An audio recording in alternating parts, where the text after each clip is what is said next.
자리에 앉으면서 일근사하겠습니다. 샬롬. 앞뒤 분에게 밝게 웃으시면서 하나님께도 당신을 사랑하십니다. 네, 당신을 사랑하십니다. 네.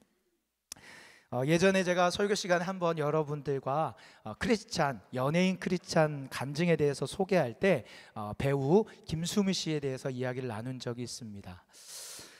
이 배우 김수미 씨가 작년 10월에 향년 75세의 나이로 하나님의 부름을 받으셨지요. 그녀의 갑작스러운 죽음으로 인해 많은 사람들이 애도하였는데, 그때 이제 그녀가 살아있을 때 참여한 한 예능 프로그램에서 했던 말이 사람들에게 회자되었다고 합니다. 배우 김수미 씨가 한 예능 프로그램에서 자신의 딸에게 특별한 약속을 한 것을 이야기했는데요. 당시 김수미 씨가 나는 오래 살겠다라는 이제 다짐을 표현을 합니다. 왜 그런 다짐을 표현했냐 이야기를 들어보니까 그 이유가 자신이 결혼했을 때, 임신했을 때 입덧이 그렇게 심했대요. 그러면서 그때 친정 엄마가 해준 그 겉절이가 너무 먹고 싶더라는 거예요. 그거 한번 먹어봤으면. 하지만 안타깝게도 이 김수미 씨의 어머님은 그녀의 나이 18살 때 일찍 돌아가셔서 없던 상황이었죠. 그래서 그게 그녀에게 너무 원통하고 마음이 아파서 자신의 6살 된 딸 아이가 자고 있을 때 그 딸의 새끼손가락에 손을 걸면서 내가 이 딸에게 맹세를 하는 거죠. 뭐라고 맹세했냐? 주리야, 너는 먼 훗날 내가 애를 가져서 입덧을 할 때 엄마가 해주는 반찬이 정말 먹고 싶어 라고 말할 때 엄마는 항상 너 옆에서 너를 지켜줄게. 그러면서 배우가 이어서 이런 이야기를 합니다. 그래서 요즘 우리 딸이 친정에 오면 엄마 나 뭐 먹고 싶어, 부추조림 해줘, 엄마 굴비를 좀 바싹 구워줘 이렇게 말하고 내가 해준 음식을 배불리 먹고 소파에 늘어져서 자면 그때 조용히 화장실로 가서 저는 혼자 웁니다. 그리고 자기한테 이렇게 얘기했대요. 수미야, 잘 참아서 여기까지 왔어. 행복이 별거냐? 이거지. 그리고 엉엉 울었지만 제 딸은 몰라요. 저는 이 돌아가셨지만 배우 김수미 씨의 이 말을 들으면서 그녀의 이 맹세, 6살 된 딸아이의 새끼손가락에 손을 걸고 한 그 맹세의 안에 살아생전 일찍 돌아가신 어머니의 빈자리를 사무치게 그리워했던 그녀의 인생과 아픔과 상처, 그런 것들이 담겨 있음이 느껴지고요. 또 사랑하는 자녀에게 내가 생각하는 최고의 가치인 그 사랑을 반드시 전해주고야 말겠다라는 굳은 각오이자 어미의 마음이 느껴졌습니다. 오늘 우리가 보는 성경의 이야기에도 이와 비슷한 이야기가 등장을 합니다. 아브라함은요, 사랑하던 아내 사라를 먼저 하나님의 품에 보내면서 아주 작은 가나안 땅 헤브론 지역의 조그만 밭과 굴을 하나 구입했었습니다. 기억나시지요? 그가 그 땅을 구입한 이유는 자신에게 주신 언약 중 땅에 대한 언약, 하나님이 이 땅을 나에게 주시겠다고 했던 그 언약을 기억하고 이 땅에 자신의 후손들이 돌아와서 살기를 바라는 마음으로 대가를 지불해서 산 것이라고 여러분들과 말씀을 나눴습니다. 그리고 오늘 본문이 이어지는데, 오늘 본문에서는 이제 홀로 남겨진 사랑하는 독자 아들 이삭의 아내를 구하는 이야기가 등장을 하는 거예요. 하나님이 언약하신 땅에 대해서 준비를 했지만 또 다른 언약인 후손이 이어지려면 아들이 결혼을 해야 되기 때문에 마지막 사명처럼 아들의 아내를 구하는 일을 아브라함이 하는 거죠. 그런데 이 일을 얼마나 성경이 중요시 여기냐, 창세기에서 가장 절수가 많은 내용이 오늘 본문입니다. 사실은 다 읽을 수 없어서, 그 내용을 다 다룰 수 없어서 전 9절까지 읽었지만 가장 긴 내용으로 나오는 거죠. 아브라함은 이삭의 아내를 구하는 일에 있어서 심사숙고한 끝에 자신의 종에게 맹세를 요구하면서 사실은 종이 아닌 자신이 하나님 앞에 이 맹세를 하면서 일을 진행하는 거예요. 마치 김수미 씨가 자신의 잠든 딸 새끼손가락에 손을 걸고 맹세한 것처럼 말이죠. 더군다나 오늘 본문 이후로 아브라함의 말은 더 이상 성경에 나오지 않습니다. 아브라함이 말하는 내용이 나오는 게 여기가 끝이에요. 성경이 알려주는 아브라함 생전의 마지막 말이 오늘 본문이라는 말이에요. 그런 점에서 오늘 본문의 아브라함의 말은 그냥 말이 아니라 그에게 고별 설교 또는 유언이라고 해도 과언이 아니라는 거죠. 그리고 그런 아브라함의 맹세 안에는 너무나 사랑하는 아들에게 자신의 인생을 통해 배운 경험한 그 하나님이 어떤 분인지, 그리고 그분을 향한 참된 믿음이 이 아들에게도 전수가 되기를 간절히 바라는 마음이 담겨 있다는 것이. 사랑하는 성도 여러분, 바라기는 오늘 말씀을 통해 아브라함의 맹세에 담긴 그의 믿음을 발견하여 우리도 그 믿음을 본받고 그 믿음이 우리의 사랑하는 자녀들에게도 전해지는 은혜가 있길 주님의 이름으로 축복합니다. 첫 번째로 아브라함이 전하고 싶었던 믿음이 무엇이냐? 하나님이 다 하신다는 믿음이요. 한번 따라해 볼까요? 하나님이 다 하신다는 믿음. 예. 아브라함이 아들 이삭에게 전해주고 싶었던 믿음은 하나님이 다 하신다, 이런 믿음이에요. 오늘 본문 1절을 같이 한번 읽겠습니다. 시작. 아브라함이 나이가 많아 늙었고 여호와께서 그에게 범사에 복을 주셨더라. 오늘 본문을 시작하는 이 1절은 사실 아브라함의 말은 아닙니다. 아브라함의 삶의 모습을 설명하는 이 창세기를 지은 저자가 쓴 내용이에요. 그리고 이 저자가 이런 내용을 쓴 이유가 뭐냐? 아브라함의 전 인생의 결론이라는 거예요. 아브라함의 인생의 결론을 통해서 알려주고자 하는 메시지가 있는데, 아브라함의 인생을 통해서 아브라함이 보여주는 믿음은 뭐냐? 하나님이 다 하신다는 믿음이다 라는 말인 거예요. 아브라함의 이야기에서 아브라함을 향해 복되다고 말하는 이야기가 이전에도 몇 번 나왔습니다. 그런데요, 그 내용들은 어떤 누군가가 아브라함에게 해줬던 말이에요. 한 사람이 누군가가 아브라함에게 당신은 복 있습니다 라고 얘기해 주는 거죠. 그런데 성경 저자가 직접적으로 아브라함을 향해 복되다는 건 여기가 유일하게 최초입니다. 다시 말해서 성경 저자는 하나님의 영의 감동으로 썼잖아요. 그러니까 이 말은 사실은 하나님이 아브라함을 향해 직접 너가 이제 복이 됐어 라고 얘기하는 거예요. 창세기 12장 아브라함에 대한 첫 설교를 제가 했던 게 언제인지 기억나십니까? 예, 아브라함으로 제가 1년을 설교를 했더라고요. 예. 작년에 개척하고 나서 초반 한 달을 지나고 나서 제가 아브라함 시리즈를 시작할 때 그 첫 번째 설교 창세기 12장으로 설교할 때 설교 제목이 뭐였냐? 아무도 기억하시지 못하겠죠? 저만 기억하시겠죠? 예. 제목이 뭐냐? 하나님의 자신감이라는 제목으로 했어요. 기억나세요? 하나님의 자신감. 아브라함을 복의 통로로 삼아서 그를 초청하는 하나님이 내가 너를 복으로 만들 거라는 자신감 있게 그를 초청한 거라고 여러분과 말씀을 나눈 거죠. 그리고 그렇게 아브라함의 이야기가 시작돼서 오늘 아브라함의 이야기의 종결 부분에서 하나님이 내가 지키겠다고 했던 그 약속 이루어졌어. 내가 너를 복의 근원으로 만들겠다는 내 자신감이 결코 틀리지 않은 것이고, 아브라함에게 주신 약속이 결코 헛되지 않으며 완벽하게 이루어졌음을 오늘 본문이 선언하면서 이야기를 시작하는 것입니다. 여호와께서 아브라함을 복이 되게 하셨다. 그리고 이 말씀은 그가 복된 사람이 된 것은 아브라함 자신의 노력으로 이루어진 것이 아니라 하나님 자신이 친히 그 모든 것을 이루셨다는 선포이자 믿음을 말하는 거예요. 우리가 이번 주 묵상한 여호수아의 고별 설교에도 이와 비슷한 장면이 나오죠. 나이가 많아 늙은 여호수아는 모든 이스라엘 백성들을 언약의 장소 세겜으로 모아 그들에게 민족의 역사를 회고하며 말합니다. 여호와께서 너에게 이렇게 말씀하신다. 내가 아브라함을 이끌어냈고 내가 모세와 아론을 너희에게 보내었으며 내가 너희를 애굽에서 이끌어내었고 내가 아모리 족속의 땅으로 들어가게 하였고 내가 왕벌을 보내서 아모리 왕들을 쫓아냈으며 내가 너희에게 땅과 성읍과 열매를 주었다라고 이야기한 거예요. 근데 여러분, 여기서의 내가는 누굴까요? 여호수아입니까? 아니에요. 여기서 말하는 내가는 하나님입니다. 그래서 여호수아가 말하기 직전에 여호와께서 이같이 말씀하시니라.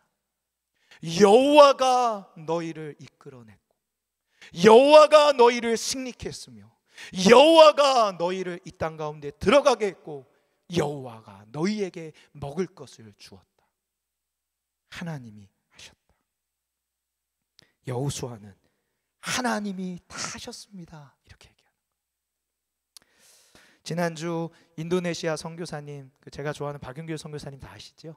이분이 비자 문제로 잠깐 국내에 들어와 계시다는 소식을 듣고 제가 또 찾아갔어요.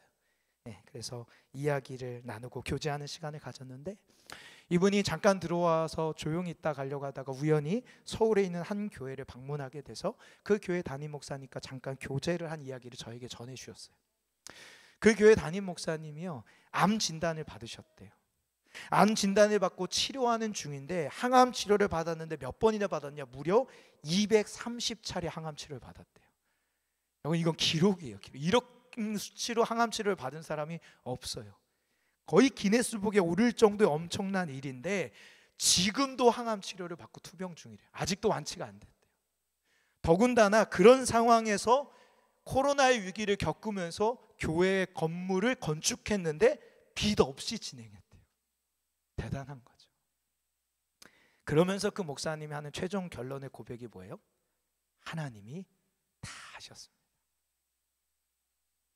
사랑하는 성도 여러분, 여러분은 여러분의 인생을 돌아보면서 제일 하고 싶은 고백, 지금까지 살아온 여러분의 인생을 딱 정리해서 한 문장으로 정리한다라고 한다면 여러분은 어떤 고백을 하시겠습니까?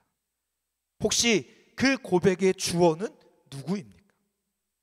저는 여러분의 고백이 하나님이 다 하셨습니다라는 고백이 되길 축복합니다. 지금 인생의 어려움 속에 있는 분들이 계십니까? 그러면 그럴수록 그 어려움을 해결하기 위해서 최선을 다해 노력해야겠지만, 그럴 때일수록 여러분의 입술에서는 담대하고 확신 있게 고백을 선포해야 돼요. 뭐라고요?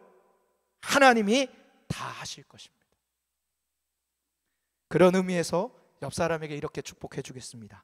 다 잘 될 겁니다. 하나님이 하시기 때문입니다. 시작.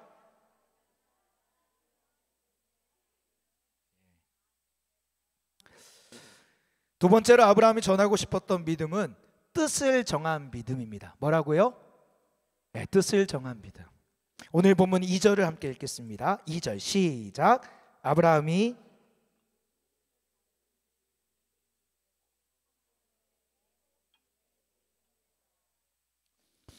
자신이 가장 신임하는 늙은 종에게 허벅지 밑에 손을 넣어 맹세하라고 합니다.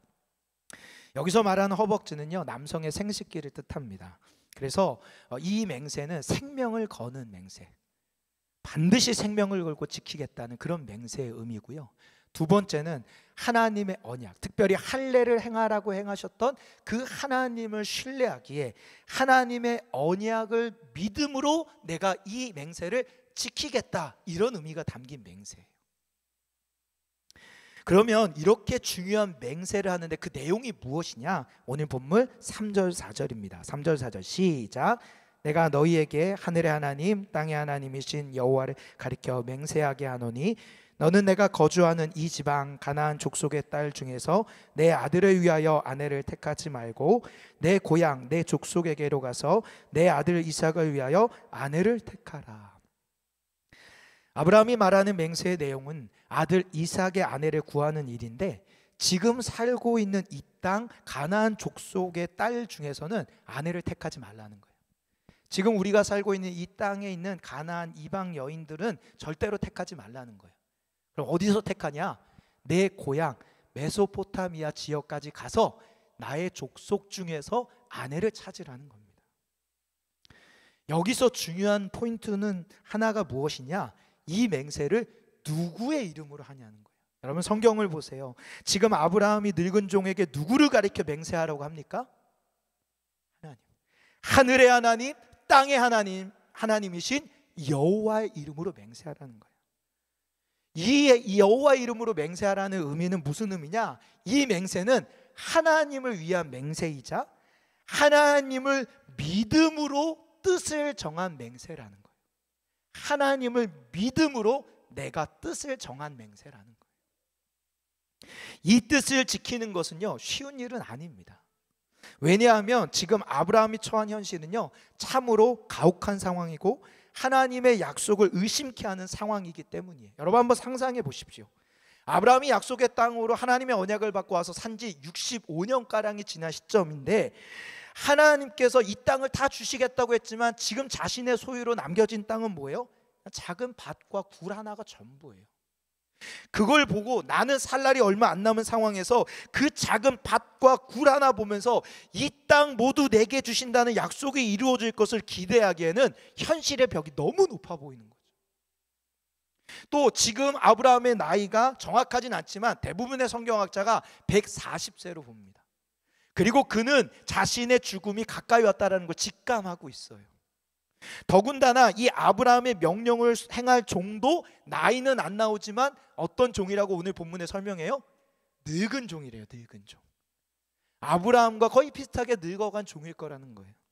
그런데 그 늙은 종이 이 맹세를 지키기 위해서, 명령을 수행하기 위해서 가야 할 거리가 얼마나 되냐?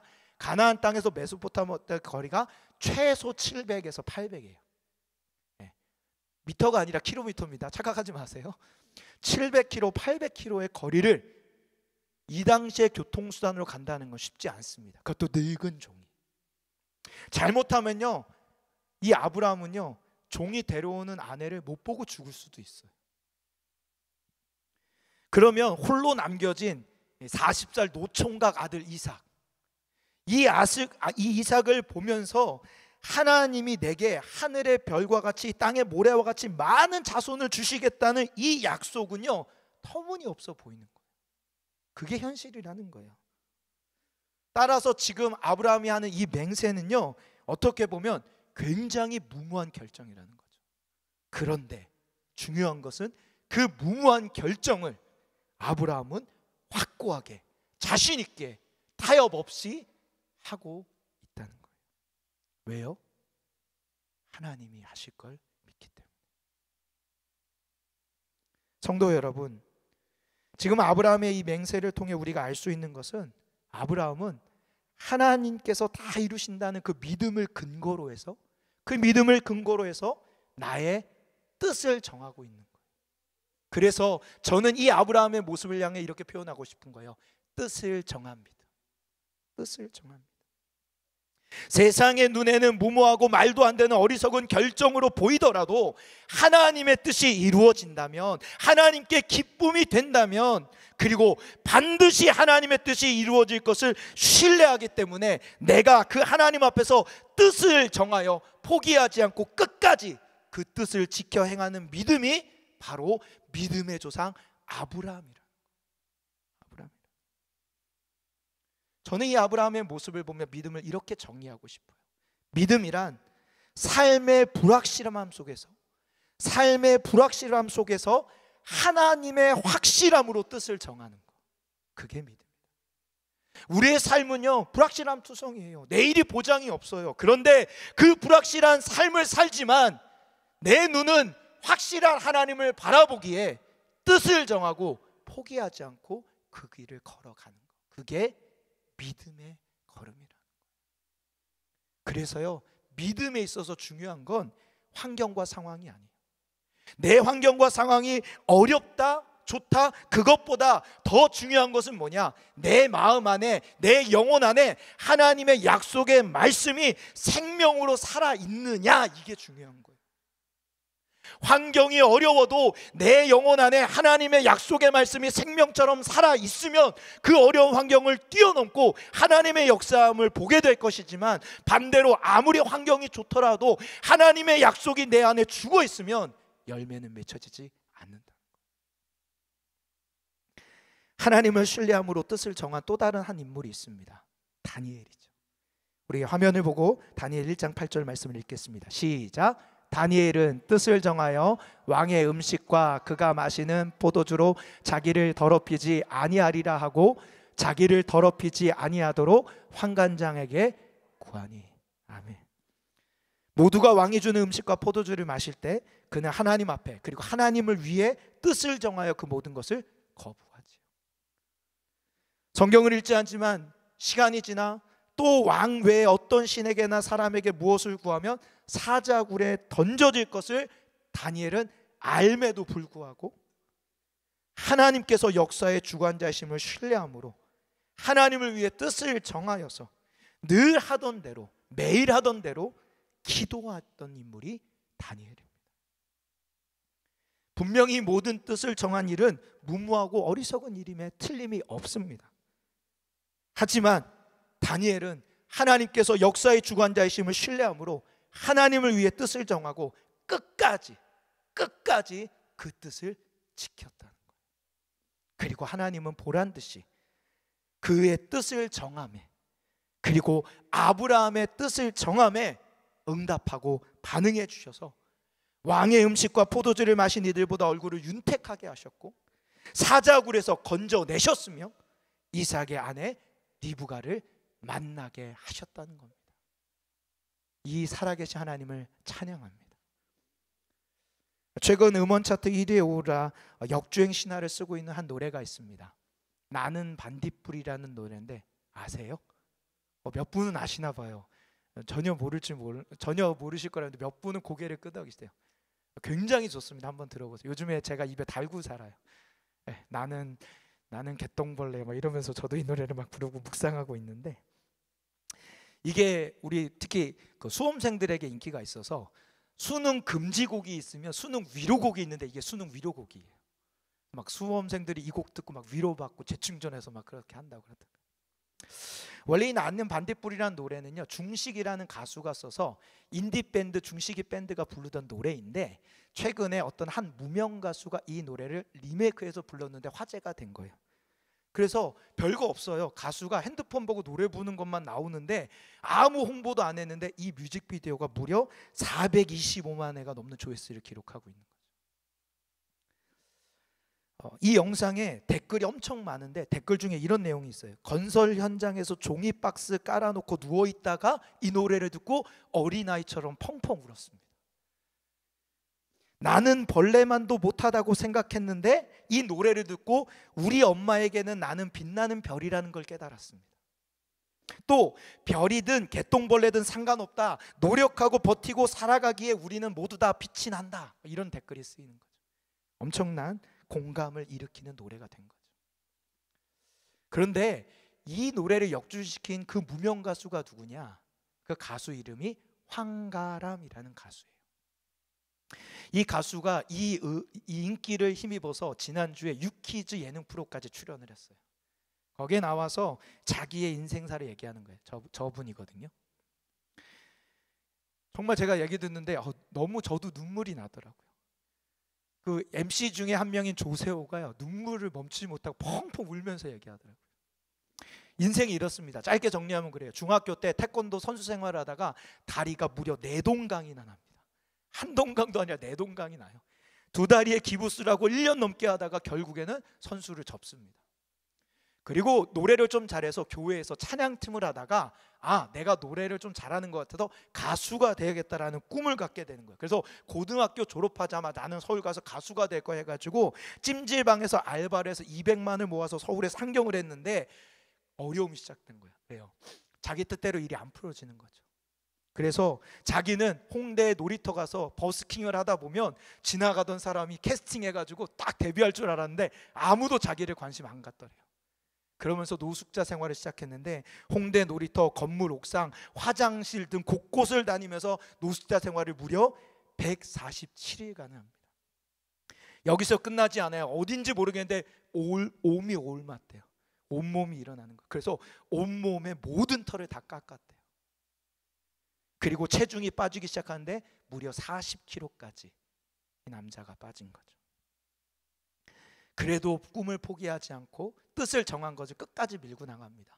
살아야겠거니 알바를 하는데 별걸 다 합니다. 화장품 임상 실험, 택배 상하차, 판매 영업, 호떡 장사 등 다양한 일을 하면서 가수를 데뷔를 하지만 성적이 안 나오는 거예요. 인기가 없는 거예요. 그래서 그가 최근까지도 배달 알바를 했다고 합니다. 최근까지도. 그러다가 작년에 중식이 밴드의 노래 나는 반딧불이라는 노래를 리메이크하게 되었는데 이게 뜬 거죠. 이 노래를 리메이크한 이유도 이 노래 가사가 자기랑 너무 똑같았다는 거예요.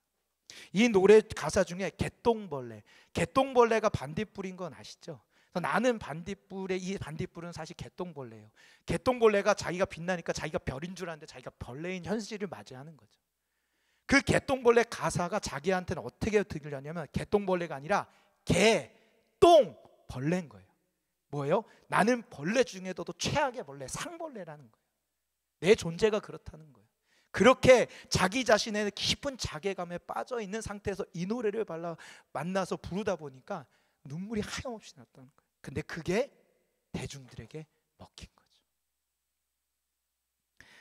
이 예능 프로그램의 인터뷰를 다 끝내고 마지막에 지난 홍대 놀이터에 있는 자신에게 한마디를 한다면 뭐라고 말해주고 싶습니까? 라고 물어봤어요, 유재석 씨가. 근데 말을 못하고 하염없이 우는 거예요. 하염없이 울고 한참이 지난 다음에 눈물을 닦으며 그가 꺼낸 말이 이거예요. 가치 있는 일은 빨리 되는 게 아니야. 가치 있는 일은 빨리 되는 게 아니니까 조금만 더 열심히 했으면 좋겠어. 사랑하는 성도 여러분, 하나님의 뜻이 이루어지는 일보다 가치 있는 일이 있을까요?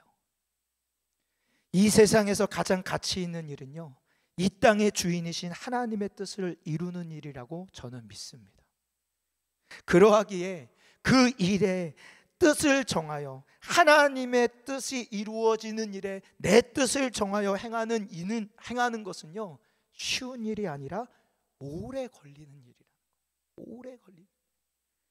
하지만 그 일은 반드시 이루어질 것을 믿기에 우리는 오늘도 버티고 견디며 하나님을 향해 정한 그 뜻을 행하고 지켜야 될 줄 믿습니다.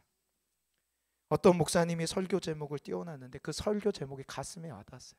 화면을 보고 한번 같이 읽어볼까요? 시작. 다시 한번요. 이런 건 좀 큰 소리로 해야 돼요. 시작. 예, 갑자기 하는 거에 힘이 없대요. 늘 하던 거, 하나님 앞에 내가 뜻을 정해서 비가 오나 눈이 오나 그 자리를 지키고 그것에 순종하며 묵묵히 가다 보면 거기에 하나님의 말씀의 힘이 나타난다는 거예요. 사랑하는 성도 여러분, 하나님께서 주신 언약이 있지만 그 약속이 작고 초라하게 보일 정도로 삶의 어려움들이 있는 분들이 계시지요. 하나님의 말씀은 이렇지만 내 가정을 보고 내 직장을 보고 내 삶을 보고 내 기도 제목의 응답에 더딘 걸 보면 하나님의 약속이 작고 초라하게 보이는 그런 순간들이 우리에게 있다는 거예요. 여전히 변화되지 않는 문제들이 우리로 하여금 하나님의 약속과 일하심을 신뢰하기 버겁게 만드는 순간이 우리에게 찾아온다는 거예요. 그런데 그럴 때 우리는 내 마음을 확정하여서 믿음으로 담대하게 선포해야 됩니다. 뭐라고요? 하나님이 다 하십니다. 하나님이 다. 그리고 그분이 내게 요구하시는 뜻을 정하여 포기하지 않고 그 뜻을 끝까지 행해야 하는 것이에요.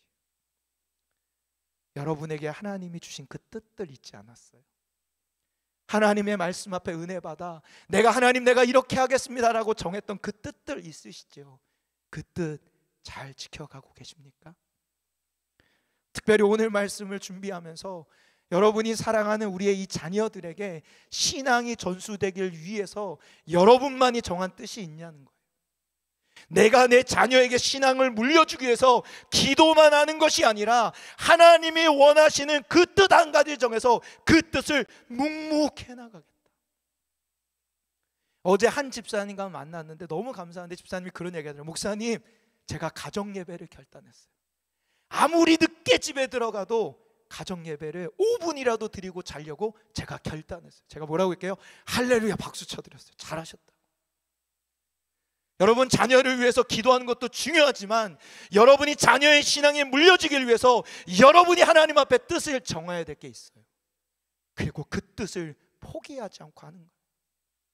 잠든 아이의 머리에 손을 얹어 기도하는 것일 수도 있고요, 아이가 없더라도 아이가 보는 자리 앞에서 성경을 읽고 예배하는 것일 수도 있고요, 다양한 것일 수도 있지만 여러분이 하나님 앞에 받은 그 뜻 정해서 행해야 되는 거, 그 한 가지를 포기하지 말고 하셔야 돼요. 그럴 때 아이들에게 신앙이 전수가 돼요. 아브라함이 뜻을 정한 것처럼 우리도 뜻을 정하여 그 뜻을 지켜가는 모두가 되길 주님의 이름으로 축복합니다. 마지막으로 아브라함이 전하고 싶은 믿음은 떠남의 믿음입니다. 오늘 본문 5절 7절 함께 읽겠습니다. 5절부터 7절까지 시작. 종이 이르되 여자가 나를 따라 이 땅으로 오려고 하지 아니하거든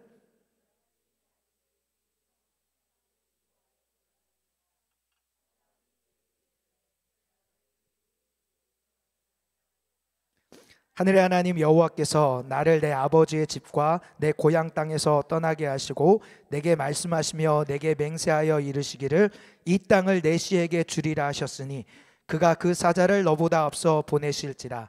내가 거기서 내 아들을 위하여 아내를 아브라함은 자신의 늙은 종에게 이삭의 아내를 가나안 족속에게서는 절대로 택하지 말고 자신의 고향에 가서 택할 것을 맹세하게 합니다.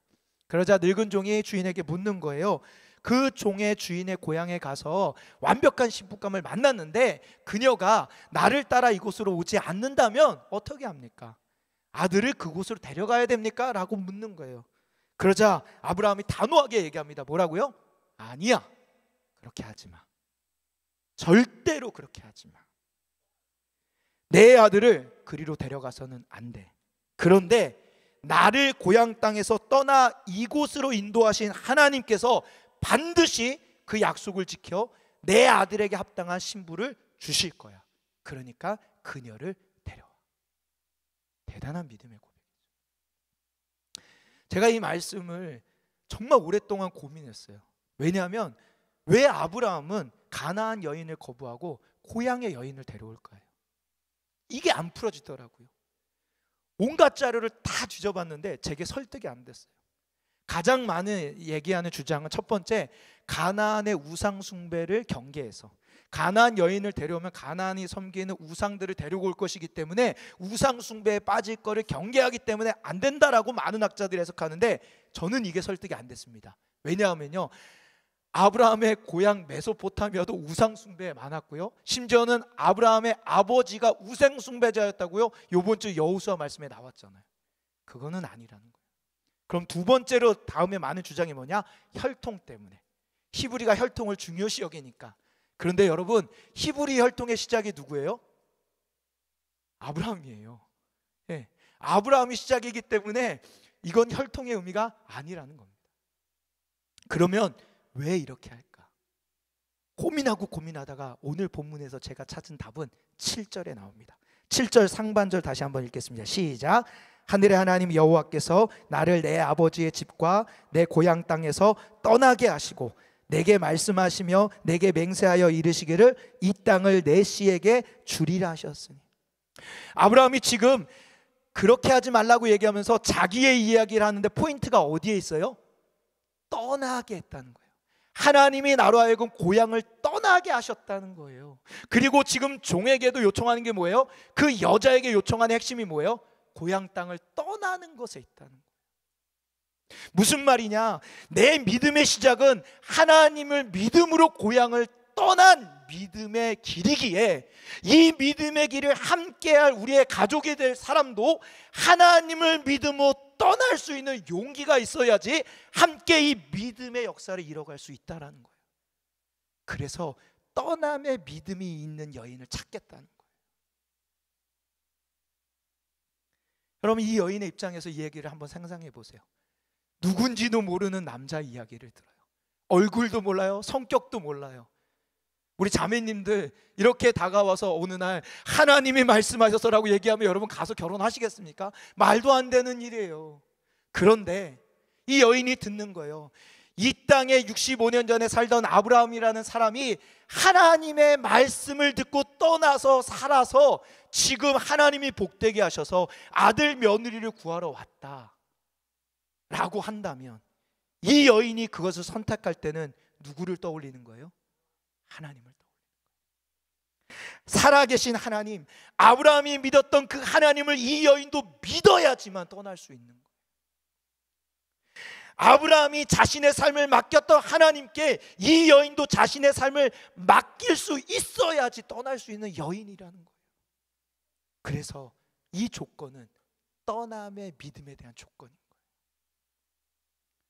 저는 이 말씀을 준비하면서 이 떠남의 믿음으로 하나님이 우리를 요청하신다고 생각이 들었어요.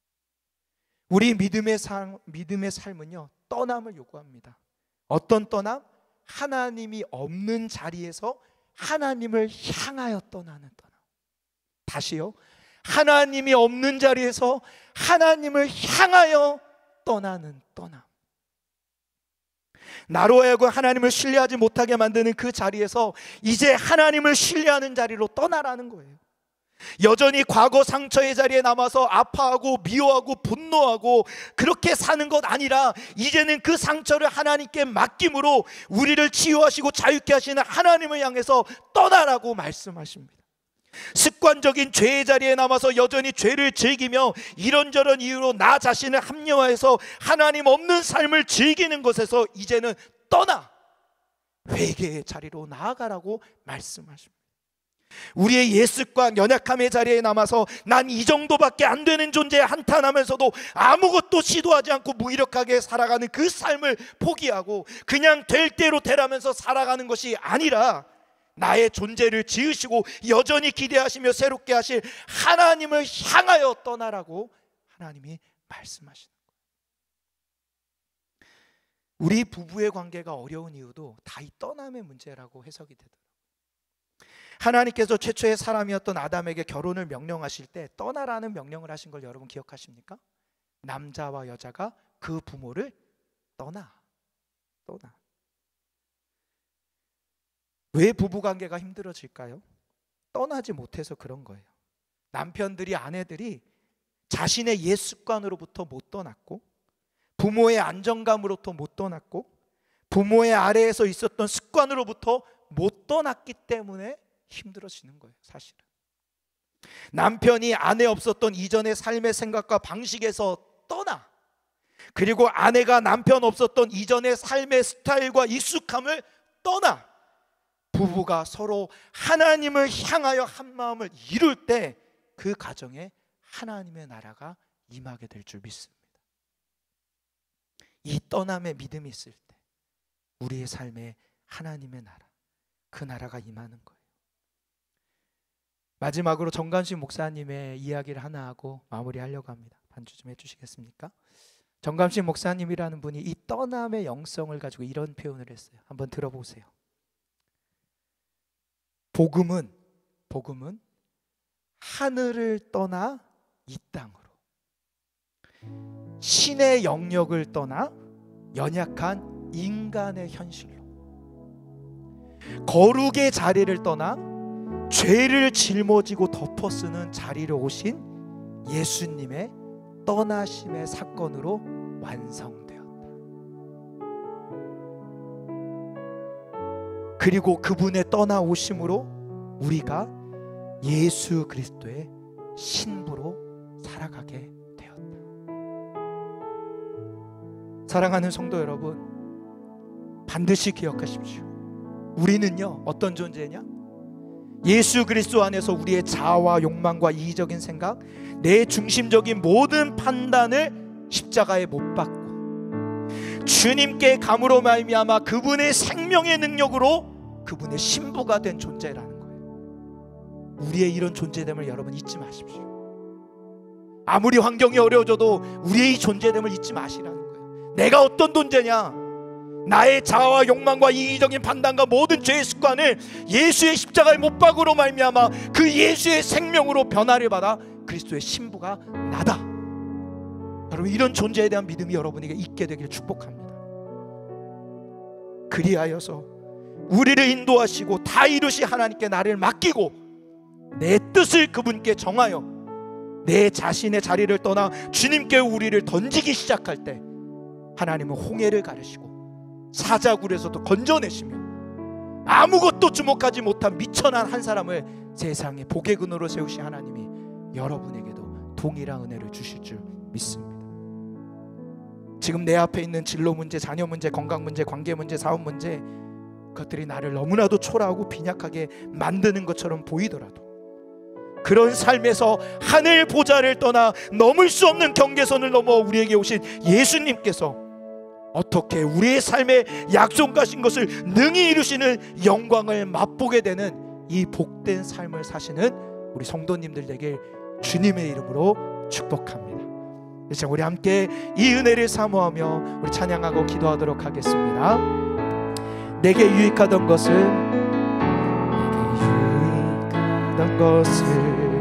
다 해로 여기네. 구주를 위하여 모두 다 버리네. 모든 것을 잃어버려도 나지 않는 예수를 아는 지식이 가장 고상함이라. 육체를 신뢰하지 않고 겸손한 마음으로 부활의 능력과 고난에 참여 그의 죽으심을 본받아 그리스도를 얻고 예수의 한 발견대로 되려 함이라. 표대를 향하여 그리스도 예수 안에서 부름의 상을 위하여 달려가노라. 이전에 있는 모두 잊어버리고 앞에 계신 아멘. 한번 더 표대를 향한 그리스도 예수 안에서 부름의 상을 위하여 달려가노라. 이전에 있는 것을 모두 잊어버리고 앞에 계신 달려가노라. 이제 우리가 하나님 앞에 기도하며 나아갈 때 하나님 그렇습니다. 오늘 이 아브라함의 믿음의 모습, 하나님께서 다 이루신다는 믿음, 그래서 그 하나님 앞에 뜻을 정한 믿음, 무엇보다 나의 자리를 떠나 하나님을 향해 달려가는 그 믿음이 우리에게도 있게 하여 주시옵소서. 그래서 우리에게 있는 것만이 아니라 우리 사랑하는 자녀들에게도 그 믿음이 이어지는 놀라운 은혜를 누리는 삶, 영광의 삶을 살게 하여 주시옵소서. 주여 한번 부르짖고 기도하겠습니다. 주여 하나님 아버지, 하나님 우리가 우리 삶에서 하나님을 향한 믿음의 선포 담대함으로 확실히 있게 선포해야 됩니다. 여전히 내 삶의 병은 아버지 높아 보이고 하나님의 아버지 내 삶은 버겁고 하나님의 약속은 자꾸 초라해 보인다 할지라도 하나님 그럼에도 불구하고 하나님 그 하나님의 말씀이 반드시 이루어질 걸 믿기에 하나님 앞에 내 뜻을 정하여 하나님의 뜻을 행하겠다라고 뜻을 정하여 끝까지 버티며 그 뜻을 행하며 나아갈 때 하나님 아버지, 하나님 내 자리를 떠나 하나님을 향하여 믿음으로 나아갈 때 하나님 우리의 옛 습관이 끊어지게 하여서 우리의 옛 습관이 끊어지게 하여 주옵소서. 나의 과거의 옛 습관이 끊어지고 하나님 그것으로 서로를 상처주는 삶을 끊어내며 하나님 가정이 회복해지게 하시고 부부의 관계가 회복되게 하여 주시옵시고 우리 자녀와의 관계가 회복되게 하여 주셔서 하나님 우리 가정이 하나님의 나라가 되고 믿음이 이어지고 하나님 그래서 우리 가정을 통해 또 다른 영적 가정이 생겨지는 역사가 하나님 우리 가운데 일어나게 하여 주옵소서. 우리 한 번만 더 기도할 때 우리 패밀리를 위해서 기도하겠습니다. 하나님 우리 패밀리가 또 새로운 변화를 꿈꾸고 있습니다. 주여 역사하여 주셔서 하나님 우리의 패밀리가 하나님의 나라로 임하여서 하나님의 생명이 이어지는 역사가 일어나게 하여 주옵소서. 우리의 패밀리의 지체들이 서로가 서로를 위해서 격려하며 기도할 때 하나님의 나라가 임하는 역사가 임할지어다. 우리 주여 한번 부르짖고 기도하겠습니다. 주여 아버지 하나님 우리의 패밀리 하나님 새롭게 우리의 패밀리의 변화들이 꿈꾸고 있습니다. 오 아버지 하나님여 임하여 주셔서 하나님 우리의 패밀리가 하나님의 역사와 하나님의 다스림과 하나님의 일하심을 보기 원합니다. 오 아버지 하나님 성령 하나님여 임하셔서 성령 하나님 리시아나와리 오 아버지 하나님여 임하셔서 하나님 우리의 패밀리가 영적인 생명을 낳는 하나님의 생명의 열매가 맺혀지는 패밀리가 될 수 있도록 주여 역사하여 주시옵시고 함께하여 주옵소서. 하나님 오늘 말씀처럼 아브라함이 가졌던 이 믿음이 우리에게 있기를 원합니다. 하나님이 다 이루신다. 여전히 내 삶의 현실을 보면 하나님의 말씀과 언약은 자꾸 초라해 보이고 현실의 벽은 너무 높아 보여서 아무것도 이루어지지 않을 것처럼 그렇게 여겨지지만, 하나님 그럼에도 불구하고 하나님은 반드시 이루실 줄 믿습니다. 하나님은 반드시 이루실 줄 믿습니다. 하나님, 그래서 우리 입술 가운데 먼저 이 믿음의 선포가 회복되게 하여 주옵소서. 우리의 입술과 언어 가운데 과거의 옛습관의 말들과 어투가 나오는 것이 아니라 그 자리에서, 옛습관의 자리에서 떠나 하나님을 향해 나아가며 믿음으로 선포하게 하여 주시옵시고, 그럴 때 하나님 우리의 삶에 말할 수 없는 하나님의 뜻이 이루어지는 영광을 보는 삶을 살 수 있도록 은혜를 베풀어 주시옵소서. 하나님, 그래서 그 믿음이 우리 자녀들에게 이어지기 원합니다. 우리의 부모들의 모습을 본받아 우리 자녀들이 떠남의 믿음을 소유한 자들 되게 하여 주시옵시고, 뜻을 정한 믿음을 소유한 자들 되게 하여 주시옵시며, 무엇보다 이들의 인생을 책임지실 하나님을 바라보는 믿음의 눈이 열려지는 역사가 일어나게 하여 주옵소서. 그렇게 역사하실 주님을 찬양하며 우리 구주 예수 그리스도의 이름으로 기도합니다. 아멘.